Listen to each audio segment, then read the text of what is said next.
Selamat pagi Bapak Ibu Saudara yang terkasih di dalam Tuhan Yesus Kristus. Shalom. Kembali lagi kita dipersekutukan oleh Tuhan secara virtual dalam program Resapi GKJ Margoyudan di channel YouTube ini. Kiranya kasih karunia Tuhan dan damai sejahtera dari Allah Tritunggal senantiasa menyertai kita semua. Amin. Untuk memulai renungan pagi ini, mari kita berdoa. Bapa kami yang Maha Kasih, kami menaikkan syukur kepadamu, sebab pemeliharaan-Mu Engkau nyatakan dalam hidup kami, khususnya semalam kami boleh beristirahat, mengembalikan tenaga kami dan diperkenankan oleh Tuhan, bangun dengan harapan yang baru, kekuatan yang baru di hari ini. Pagi ini kami menyiapkan waktu kami untuk membaca serta merenungkan firman-Mu. Marilah ya Tuhan, berkaryalah di dalam hati kami, tuntun kami dengan Roh Kudus-Mu, sehingga firman-Mu dapat mengubah hidup kami, memberikan kami kekuatan, dan dapat hidup seturut dengan kehendak-Mu. Di dalam nama Tuhan Yesus Kristus kami berdoa. Amin. Bapak Ibu Saudara yang terkasih di dalam Tuhan Yesus, bacaan kita diambil dari Yeremia pasal 24 ayat 6. Yeremia pasal 24 ayatnya yang ke-6 yang demikian. Maka aku akan mengarahkan mataku kepada mereka untuk kebaikan mereka, dan aku akan membawa mereka kembali ke negeri ini. Aku akan membangun mereka, bukan meruntuhkannya. Aku akan menanam, bukan mencabutnya. Demikianlah firman Tuhan. Judul perenungan kita pada hari ini adalah Tangan Tuhan Sedang Merenda. Bapak Ibu Saudara yang terkasih, bacaan kita pada hari ini menceritakan tentang peristiwa pembuangan bangsa Yehuda ke Babel. Ketika itu Yehuda diserang oleh koalisi Babel dan akhirnya Yehuda pun kalah.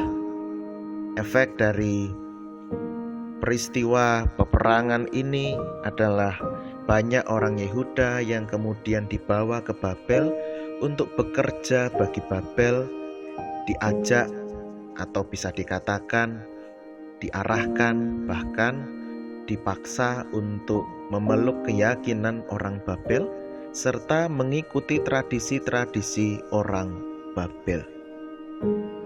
Ini merupakan suatu peristiwa yang tidak menyenangkan bagi bangsa Yehuda. Mengapa? Sebab ketika mereka diangkut ke Babel, itu artinya mereka dicabut dari tanah mereka bertumbuh, tanah perjanjian. Bisa juga dikatakan mereka diusir keluar dari tanah perjanjian, atau bahkan bisa dikatakan bahwa mereka diusir keluar dari perjanjian antara Allah dengan bangsa Yehuda yang notabene adalah bangsa pilihan Allah. Peristiwa ini sungguh membuat mereka tidak memiliki daya, semangat, dan merasa rendah diri. Mereka malu terhadap diri mereka sendiri dan juga kepada Tuhan. Mereka menyesali segala dosa dan perbuatan mereka. Di tengah penyesalan akan dosa dan kesalahan mereka, Tuhan menyatakan janji kepada bangsa Israel, kepada bangsa Yehuda melalui Yeremia, bahwa Tuhan akan mengarahkan mata kepada mereka untuk kebaikan mereka. Ini adalah janji penyertaan Tuhan ketika bangsa Yehuda mau setia kepada Tuhan, bertobat dari segala kesalahan dan dosa, maka Tuhan akan tetap senantiasa memelihara mereka, menyatakan kebaikan, merancang segala sesuatu yang baik bagi umat-Nya.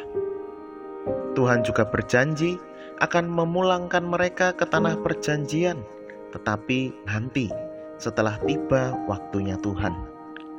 Artinya bahwa ada sebuah proses yang harus dijalani oleh bangsa Yehuda melalui pembuangan di negeri orang, yaitu masa-masa yang tidak nyaman, proses hidup yang sulit, supaya Yehuda menjadi lebih baik.